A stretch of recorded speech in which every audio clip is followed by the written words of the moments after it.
Estamos celebrando, queridos fieles, en este 29 de junio la festividad de los santos apóstoles San Pedro y San Pablo, principalmente de San Pedro. El día de mañana celebraremos nosotros a San Pablo. Mas como estos príncipes de la Iglesia nunca se veneran por separado, hoy principalmente es la fiesta de San Pedro y conmemoramos junto con él a San Pablo. El día de mañana celebraremos nosotros a San Pablo y junto con él veneraremos también a San Pedro. La epístola está tomada de los Hechos de los Apóstoles y nos dice: en aquellos días el rey Herodes dio en perseguir a algunos de la iglesia. Hizo morir por la espada al apóstol Santiago, hermano de Juan, y viendo que con esto agradaba a los judíos, determinó también prender a Pedro. Eran entonces los días de los ázimos. Habiéndolo prendido, lo encarceló y le entregó a la vigilancia de 4 piquetes a 4 soldados, con el propósito de presentarlo ante el pueblo después de la Pascua. Pedro pues era custodiado en la prisión, mientras la iglesia oraba incesantemente a Dios por él. Mas la noche misma anterior al día en que Herodes debía hacerle comparecer, Pedro, atado con 2 cadenas, dormía entre 2 soldados, mientras unos centinelas ante la puerta custodiaban la cárcel. De pronto apareció un ángel del Señor y una luz resplandeciente en la estancia, y tocando a Pedro en el costado lo despertó diciendo: pronto levántate. Y se le cayeron las cadenas de las manos. Le dijo el ángel: ponte el ceñidor y cálzate tus sandalias. Y así lo hizo. Le dijo también: envuélvete en tu manto y sígueme. Salió pues e íbale siguiendo, bien que no creía Pedro ser realidad lo que el ángel hacía. Antes imaginaba que era un sueño lo que veía. Pasada la primera y la segunda guardia, llegaron a la puerta de hierro que da a la ciudad, la cual se les abrió por sí sola. Salieron por ella, se metieron por una calle, y de pronto desapareció de su vista el ángel. Entonces Pedro, vuelto en sí, dijo: ahora sé realmente que el Señor ha enviado a su ángel y me ha librado de las manos de Herodes y de todo lo que el pueblo judío esperaba. Hasta aquí la epístola. Nos ponemos de pie para escuchar el Evangelio.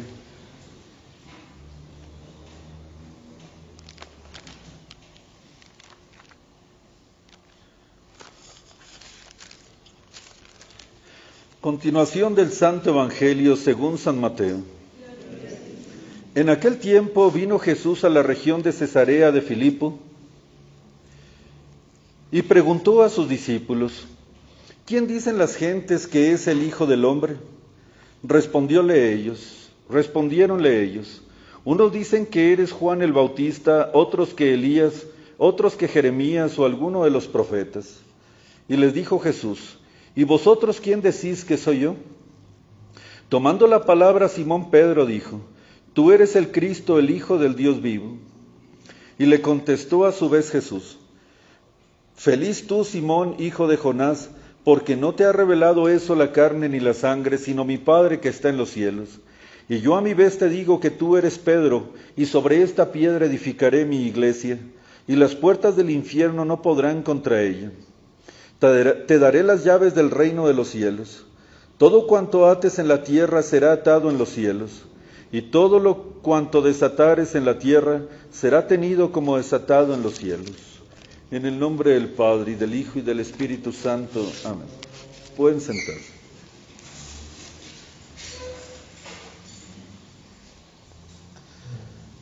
Cuando celebramos, queridos fieles, a un santo, estudiamos, reflexionamos y admiramos lo que nos dice la historia. Pero no es el caso solamente el de San Pedro Apóstol, sino que celebramos en San Pedro lo que dicen las Sagradas Escrituras divinamente inspiradas. Es decir, que no hay lugar a duda, que no hay lugar a error. De ningún apóstol se habla más en las Sagradas Escrituras que el apóstol San Pedro. su carácter, sus dichos, sus hechos, y de una manera tan infalible está plasmada en las Sagradas Escrituras que el día de hoy que lo estamos nosotros celebrando, no tenemos ningún lugar a duda de venerarlo como uno de los más grandes santos y príncipes de la Iglesia. Hoy es la fiesta del apóstol San Pedro, al cual nuestro Señor Jesucristo le cambió su nombre, de Simón, que se llamaba, por Pedro, que significa piedra. Ningún otro de los apóstoles fue cambiado su nombre como el apóstol San Pedro. Todos ellos después de su conversión se quedaron con el mismo nombre que tenían desde antes. Solamente a Pedro se le cambió su nombre. Ya en el Antiguo Testamento Dios había cambiado algunos nombres para significar cosas grandes. Por ejemplo, le cambió el nombre de Abraham por Abraham, que significa padre de muchas gentes. Y así le dijo Dios: ya no te llamarás Abraham, te llamarás Abraham, porque serás padre de una multitud como las estrellas del cielo. Entre otros muchos, los principales fue Abraham y fue también Jacob, al cual después de haber luchado contra el ángel, Dios le dijo: ya no te llamarás Jacob, sino Israel, porque así como fuiste valiente para pelear contra Dios, así también serás mucho más valiente para pelear contra los hombres. Te llamarás Israel. Así también a Pedro. A Pedro, de ser Simón, lo convirtió en piedra, porque de sobre esa piedra, sobre esa roca, había de edificar el edificio glorioso de la Santa Iglesia Católica. No fundada sobre arenas movedizas, no fundada sobre tierra movible, sino sobre una firmísima piedra, donde las puertas del infierno, donde los demonios ni todos sus secuaces podrían contra ella, ni contra la Iglesia, ni contra la institución de esta piedra inamovible que es Pedro.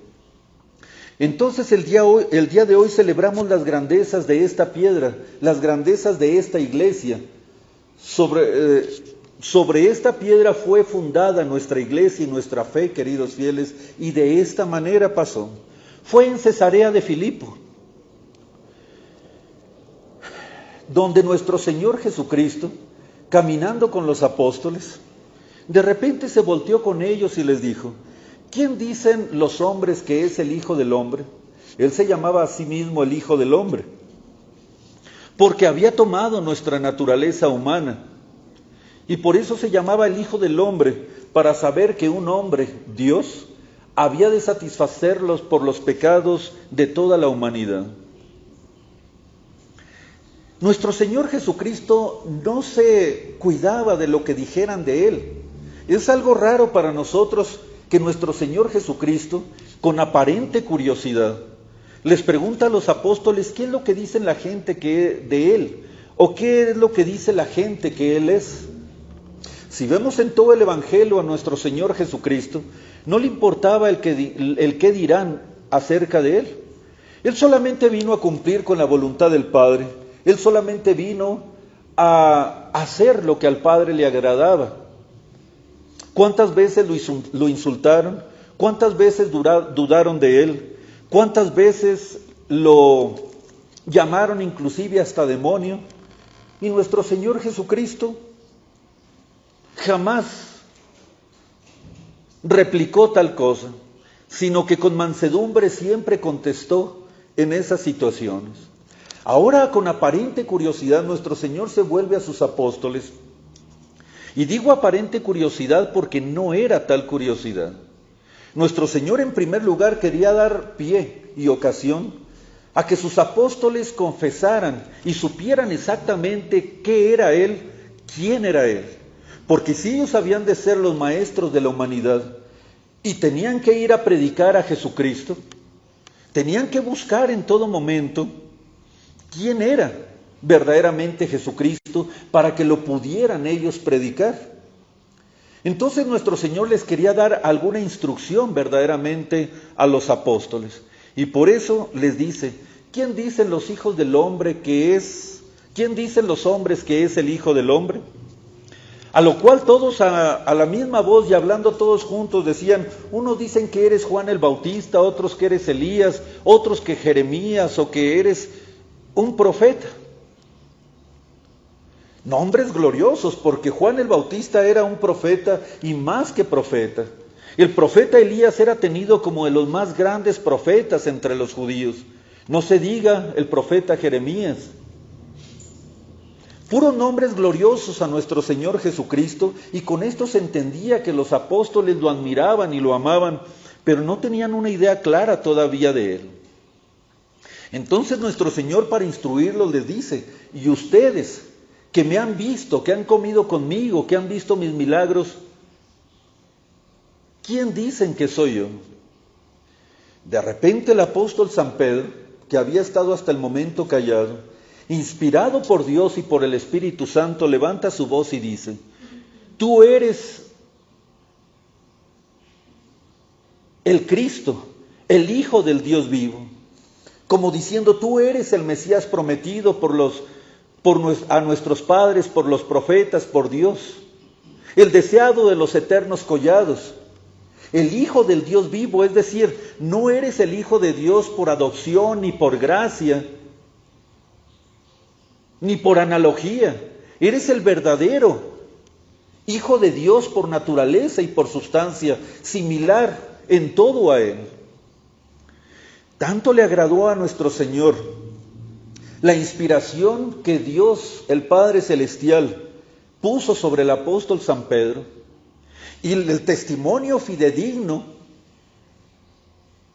puro, limpio y completo de lo que era verdaderamente Jesucristo, que esa declaración le agradó tanto a nuestro Señor.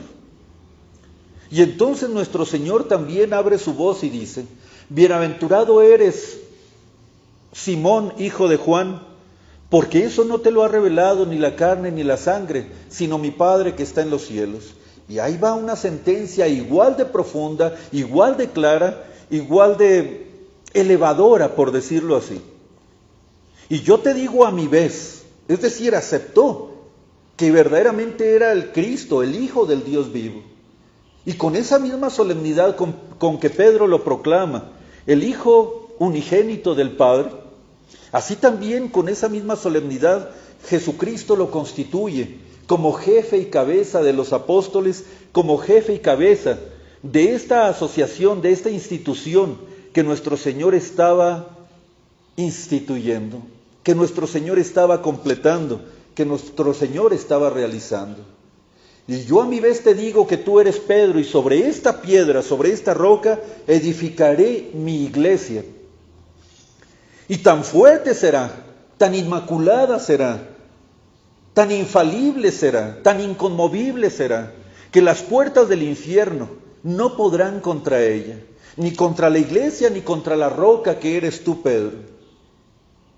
Desde entonces los apóstoles lo entendieron, los padres apostólicos también, y Pedro se constituyó como en la roca, inconmovible, y el que confirmaba a sus hermanos en todo momento.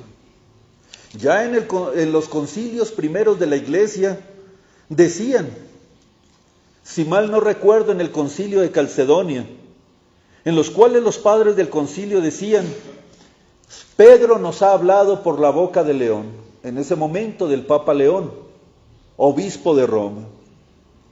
Y desde siempre se creyó que San Pedro, que no era una institución pasajera, sino una institución permanente, por lo tanto los sucesores de San Pedro habían de ser los que resguardaran íntegra la fe de la iglesia en todo momento. Los demás apóstoles se podían equivocar, no tenían la infalibilidad por sí solos, más que cuando se juntaran en concilio, en unión con Pedro, tendrían esa infalibilidad.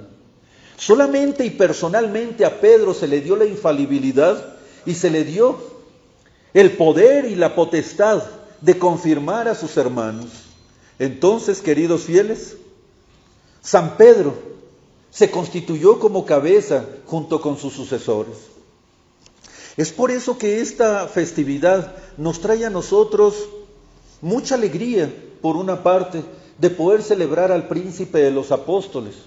Pero por otro lado nos da a nosotros tristeza, porque así como siempre se ha creído y es un dogma infalible, ubi Petrus ibi ecclesia, donde está Pedro, ahí está la iglesia. Desgraciadamente en la actualidad la sede está vacante. No tenemos un sucesor de San Pedro. Y aunque nosotros somos verdaderamente católicos, apostólicos y romanos, desgraciadamente llevamos más de 60 años con la sede vacante. Sí, las puertas del infierno, desde el principio, desde el inicio de la iglesia, como vemos en la epístola de hoy, empezaron a perseguir a la iglesia recién nacida y recién fundada por Cristo. Mataron al apóstol Santiago, obispo de Jerusalén, y como esto le agradó a los judíos, el rey Herodes, acicateado por el demonio, dijo: destruiré su cabeza, y decidió matar al apóstol San Pedro, pero en una festividad muy importante como era la Pascua, para agradar a los judíos. Era tan importante el apóstol San Pedro, más que cualquier otro apóstol, que cuando fue encarcelado, ¿qué es lo que leímos en la epístola de hoy? Dice claramente la Sagrada Escritura: la iglesia oraba sin intermisión por Pedro. Y esa oración surtió efecto, porque Dios mandó a su ángel y libró al apóstol San Pedro de las manos de los judíos y de las manos del rey Herodes. Tanto funcionó la oración de la iglesia por su cabeza visible que era Pedro, que Dios, escuchando a la iglesia, libró de la muerte a su cabeza que es San Pedro. Así también nosotros deberíamos de rezar ahorita, en el cual no el Papa está encarcelado, sino que desgraciadamente en la silla de San Pedro, como había anunciado la Virgen de la Salet, se sentó la abominación de la desolación, un falso Papa, un anticristo, un heresiarca, que lleva en sí la más terrible de todas las herejías, la madre de todas las herejías, que es el modernismo, que es el conjunto de todas las herejías. No puede ser su santidad, no puede ser el vicario de Cristo, no puede ser otro Cristo, no puede ser el sucesor de San Pedro. El demonio que está sentado ahorita, ocupando de una manera ilegal la silla de San Pedro,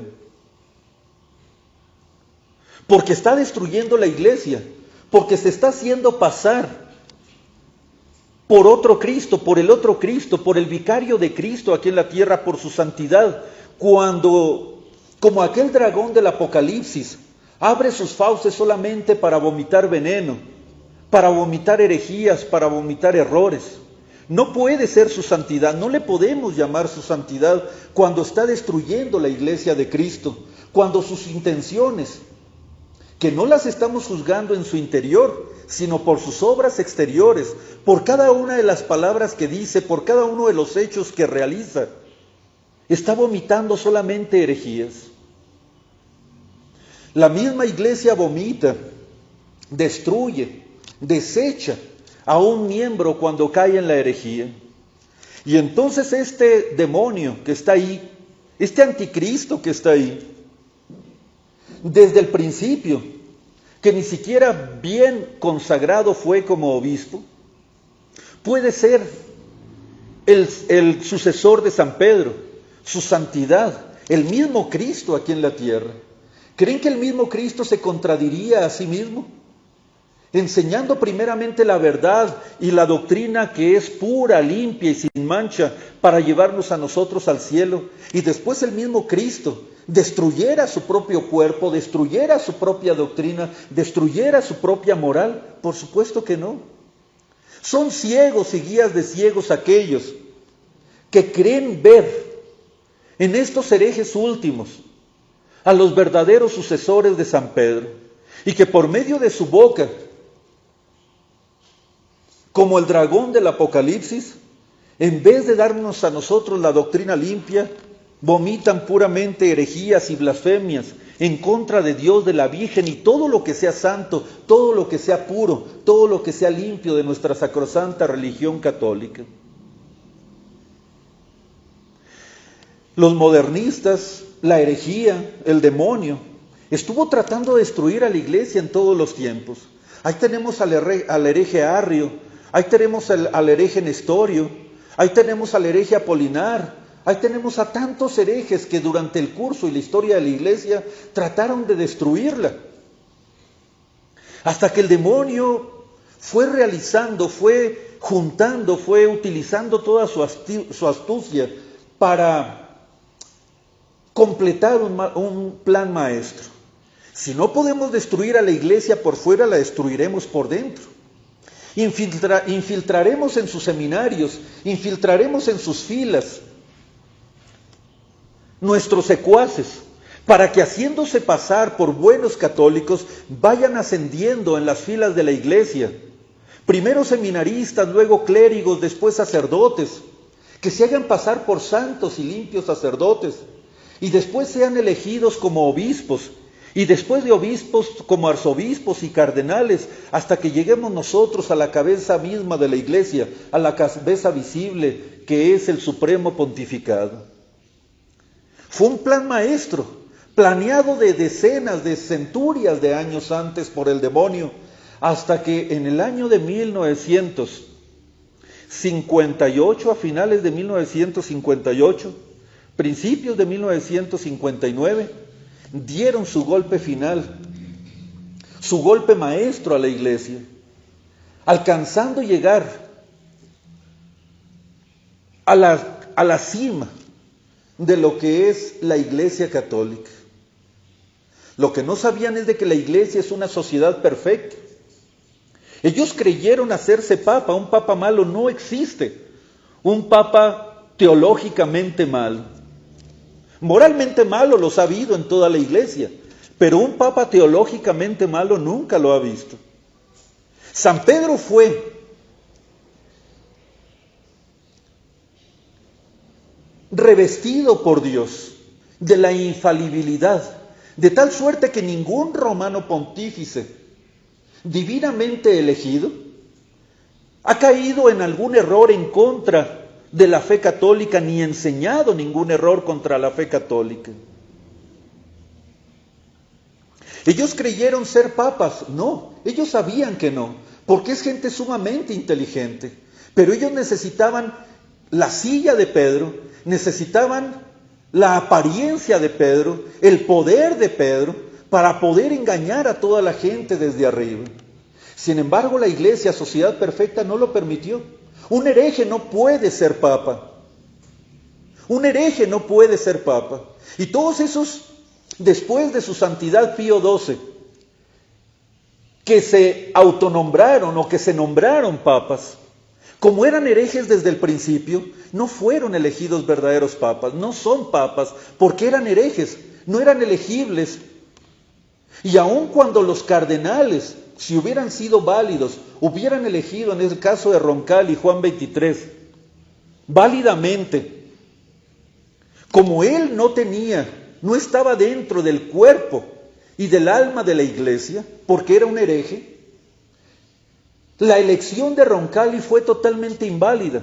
Y de los demás ya no fueron válidas porque ya ni eran cardenales, porque ya ni siquiera tenían la posibilidad de elegir válidos papas. Sí, queridos fieles, le dieron un golpe terrible a la iglesia.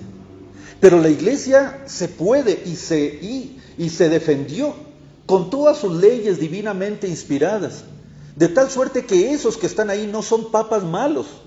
No puede haber un papa teológicamente malo, simplemente no son papas. ¿Puede haber papas moralmente malos, pecadores? Claro, y los hubo en la Iglesia Católica, que cometían pecados como un ser humano, que cometían errores personales como un ser humano, pero en cuanto a su calidad y oficio de papas, nunca cometieron ni enseñaron ningún error, y permanecieron en él. Porque si hubieran permanecido en algún error formal, en contra de la doctrina o de la moral, en el mismo instante y automáticamente hubieran dejado de ser papas de la Iglesia Católica. Así es que un papa verdadero no puede ser teológicamente malo o falso. ¿Entendemos eso? Entonces los últimos no son verdaderos y legítimos papas. Nosotros somos católicos, apostólicos y romanos, y nuestra posición no es una posición de rebeldía en contra del Papa, al contrario, es una posición de extrema fidelidad, de amor incondicional, de inclusive de dar nuestra propia vida por el sumo pontificado. Nosotros creemos en el Papa, sí, pero estos no son papas. Nosotros creemos en la silla de San Pedro y creemos que la iglesia es una iglesia jerárquica, que debemos de amar, rezar por tener un verdadero papa, sí. Nuestra posición no es de rebeldía, es de una fidelidad absoluta a la Santa Iglesia Católica. Y precisamente nuestra fidelidad y nuestro amor a la Iglesia Católica y nuestro estudio y a lo que se ve de una manera patente, expresa, es de que estos señores, que desgraciadamente alcanzaron a llegar a tan alto grado, no son legítimos papas, y eso lo sabemos si estudiamos simplemente el catecismo, si estudiamos simplemente lo que estamos como católicos obligados a estudiar, que es nuestra fe católica. No necesitan ser teólogos para saber que estos señores, que ahora se autodenominan papas de la Iglesia Católica, no son más que jefes de una nueva iglesia que ellos mismos han formado, porque la Iglesia Católica es inmaculada y no puede faltar ni a la fe ni a la moral. Entonces, por una parte, nos da tristeza el que muchas personas engañadas se dejen de llevar por esa iglesia falsamente llamada católica, porque no lo es. Y que seamos tan pocos los que hemos quedado fieles a la verdadera fe de Cristo, después de este golpe maestro que han asestado a la iglesia. Pero queridos fieles, no se entristezcan. Todo está en la divina providencia. Dios lo permite y lo tolera para saber, al igual que en aquel entonces con los apóstoles, quién es el que confiesa la verdadera fe. Mientras nosotros estábamos en bola, no se sabía quién era verdaderamente católico y quién no. Quién era verdaderamente fiel a Dios y quién no. Porque la fidelidad se manifiesta y se prueba en la adversidad. Y nosotros en esta tremenda y terrible adversidad estamos probando a nuestro Señor Jesucristo que somos fieles a su doctrina. Estamos confesándolo y confesando su verdadera fe y la verdadera iglesia, que Él es el Hijo de Dios vivo, que Él es el Mesías prometido. Y conservamos la fe intacta y daríamos nuestra propia sangre y nuestra propia vida por conservar esta misma fe. Ahora no hay mezclas. Ahora no es fácil ser católico. No es nada fácil ser verdadero católico. Para ser verdadero católico se debe ser una persona instruida. Para ser verdaderamente católico se requiere ser una persona valerosa. Para ser verdaderamente católico se requiere una persona mortificada, una persona sufriente, una persona víctima, que acompaña a nuestro Señor Jesucristo cuando su causa parece comprometida. Todos eran buenos católicos cuando no le pasaba nada a la iglesia, cuando la iglesia estaba en su momento más glorioso. Ahora que la iglesia está sufriendo, ahora que la iglesia está sufriendo persecución, ¿y qué persecución? ¿Cuál no la vimos nosotros en los siglos pasados? Por lo menos tan grave como ahora. Ahora los que permanecen verdaderos católicos como nosotros, es porque somos verdaderos católicos. Porque todo nos impele a que no lo seamos. Porque todo nos mueve a que nosotros sigamos como ovejas al mundo, a sus máximas, a la iglesia oficial. Qué fácil sería para nosotros ir a la parroquia, y lo digo entre comillas, que está en nuestra colonia, y no andar caminar, levantarse temprano para ir kilómetros y kilómetros a escuchar la Santa Misa verdadera, pudiendo ir a un lado que está nuestra parroquia, pudiendo no sentir contradicción y que no nos insultaran diciéndonos que somos protestantes o que nos confundieran con acatólicos o contracatólicos. Al contrario, nos duele que no nos crean que somos verdaderos católicos. Nos lastima porque amamos a Dios y amamos a la Iglesia que nos digan que no somos católicos. Al contrario, somos los verdaderos católicos. No es fácil ser católicos en la actualidad, queridos fieles. Pero entonces, ¿a dónde vamos? Porque donde está Pedro, ahí está la Iglesia, y nosotros no tenemos ahora a Pedro. ¿Qué es lo que tienen que hacer ustedes como fieles? Orar sin intermisión para que tengamos un nuevo Papa en la Iglesia, queridos fieles. No se puede acabar el mundo sin un Papa. Entonces, ¿cómo tendremos a un Papa? Si no hay cardenales, porque todos los cardenales fallaron en la fe, ¿sobre quién recae la obligación de elegir un nuevo Papa? Sobre los obispos. Desgraciadamente, el golpe que nos asestaron a la Iglesia Católica hizo que todos los obispos y sacerdotes y católicos se dividieran y se dispersaran por todo el orbe.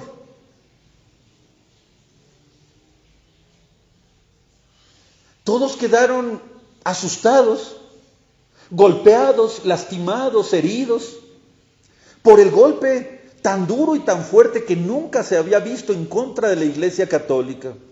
Pero ya es tiempo de despertar. Ya es tiempo de decir, bueno, ya han pasado 60 años. Hay que tratar de volvernos a juntar.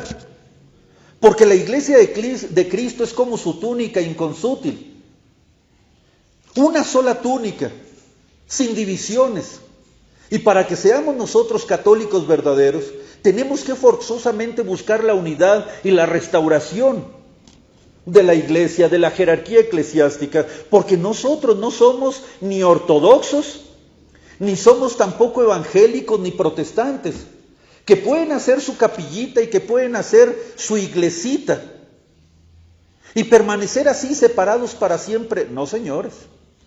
Para ser verdaderamente católicos, tienen que tender hacia la unidad, a la unidad en un solo cuerpo, en una sola fe, en una sola moral, en unos solos sacramentos, en una sola autoridad. Si los fieles no buscan esta unidad, si los clérigos, sacerdotes, obispos y demás clérigos no buscan la unidad, no son católicos, ¿serán ortodoxos? ¿Serán protestantes? ¿Serán evangélicos? Pero católicos no. Porque yo creo en una santa Iglesia católica, una santa. Y esta unidad no es solamente de afición o de afección. No es una unidad de sentimientos ni de simpatías. Es una unidad de fe, de moral, de culto y de autoridad.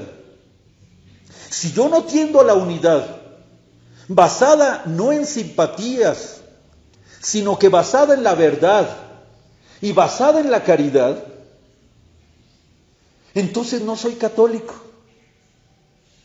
Ya es tiempo, 60 años sin papa, y los obispos todavía continúan separados, tan cómodos cada quien en su lugar, no buscando esa unidad. Aquel obispo que no busque la unidad, que no tienda hacia la unidad, que no insista en la unidad para la elección de un nuevo pontífice y de ahí restaurar todas las cosas en Cristo, en un solo cuerpo, que es la iglesia jerárquica, con cabeza y con miembros, entonces no es católico. Así es que, queridos fieles, a ustedes les corresponde hoy en la festividad de San Pedro rogarle a Dios, meter en sus oraciones, en su rosario, en sus penitencias, sin intermisión, diariamente, rezar por la restauración de la Santa Iglesia Católica. Rezar porque los obispos y los sacerdotes busquen esa unidad y de en breve se forme un solo rebaño bajo un solo pastor.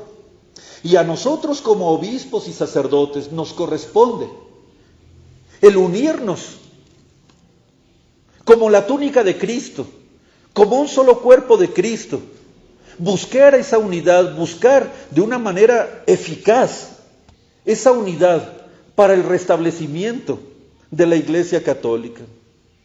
¿O qué estamos esperando? ¿Que un ángel del cielo venga y restaure las cosas? ¿O que Jesucristo tenga que venir y dejar otra vez el trono de su gloria para decirnos basta? En esto conocerán que son mis discípulos, ya nos había dicho Cristo, en que se amen los unos a los otros. Te ruego, Padre, dijo Jesucristo, que sean uno, como tú y yo, Padre, somos uno solo.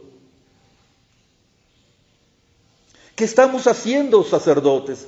¿Qué estamos haciendo, obispos, cuando no somos uno? Y cuando no buscamos eficazmente, no solamente de sentimientos o teóricamente, sino eficazmente esta unidad. ¿Qué estamos haciendo? ¿Dónde estás, Pedro? ¿Dónde estás, Pedro? Jesucristo puso en su iglesia las bases para restaurarse a sí misma, porque es una sociedad perfecta. La gracia de Dios nunca nos faltará, pero nosotros no estamos haciendo lo que a nosotros corresponde.